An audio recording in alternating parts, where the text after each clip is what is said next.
अब कहानी की तरफ वापस चलते हैं। मालिक बिन औफ और उसकी फौज मुसलमानों से पहले ही वादी ताइफ में पहुंच चुके थे और उसने अपने फौजियों को वादियों, घाटी के मुंह और एतराफ में छुपा दिया था। ऐन सुबह के वक्त मुसलमान अब तक की सबसे बड़ी फौजी तादाद के साथ घाटी में पहुंचे और अचानक आसमान तीरों की बरसात से भर गया।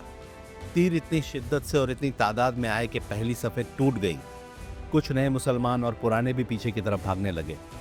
कुरान कहता है, अल्लाह ने बहुत से मौकों पर तुमको मदद दी है और जंग हुनैन के दिन जब कि तुमको अपनी जमात की कसरत पर गुर्रा था तो वो तुम्हारे कुछ भी काम ना आई और जमीन बावजूद अपनी फराखी के तुम पर तंग हो गई, फिर तुम पीठ फेर गए।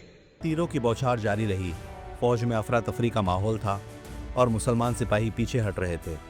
जो सहाबी हुजूर सल्लल्लाहु अलैहि वसल्लम के साथ थे उन्होंने देखा कि हुजूर सल्लल्लाहु अलैहि वसल्लम ने अपनी सवारी का मुंह नहीं मोड़ा। आप अपनी जगह पे खड़े रहे और फिर आपने आवाज़ लगाई, मैं नबी हूँ, इसमें कोई झूठ नहीं, मैं अब्दुल मुत्तलिब की औलाद हूँ।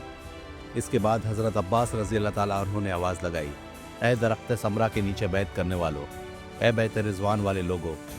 जैसे ही सिपाहियों ने पहले हुजूर सल्लल्लाहु अलैहि वसल्लम की और फिर हज़रत अब्बास की आवाज़ सुनी, उनके कदम रुक गए। वो वापस पलटे और हुजूर के इर्द गिर्द जमा होने लगे।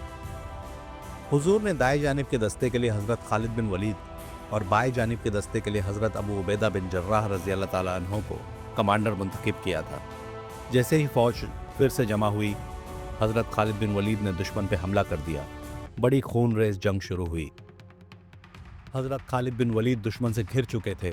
उनके घोड़े को कई तीर लगे जिसके वजह से वो घोड़े से गिर गए, लेकिन उन्होंने पैदल लड़ना शुरू कर दिया। दुश्मन की तादाद ज़्यादा होने की वजह से आपको कई ज़ख्म आए, मगर जिस बहादुरी के साथ उन्होंने मुकाबला किया, दुश्मन के पैर उखड़ गए। दुश्मन भागने लगा। मुसलमानों ने दुश्मनों का पीछा किया, यहाँ तक कि इस्लामी फ़ौज दुश्मन के औरतों और बच्चों के खेमों तक पहुँच गई। जब जंग ख़त्म हुई तो लोगों ने पूछा, खालिद कहाँ है?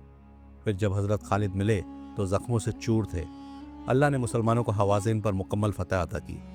माल गनीमत में 1 लाख बकरियाँ, 40,000 दरहम, 24,000 ऊँट हासिल हुए। इस वाक़ये से एक बात का सबूत ज़रूर मिलता है कि तादाद कोई मायने नहीं रखती जब तक अल्लाह की मर्ज़ी ना हो। अल्लाह की मर्ज़ी से बदर में 313 सहाबी 1000 पर फतह पा सकते हैं, और अगर सिर्फ तादाद पे फ़ख्र करने लगे तो 12,000 की फ़ौज भी मैदान छोड़ सकती है। हम चाहे तादाद में कम हो या ज़्यादा, बिना अल्लाह की रज़ा के हमारी जीत नामुमकिन है।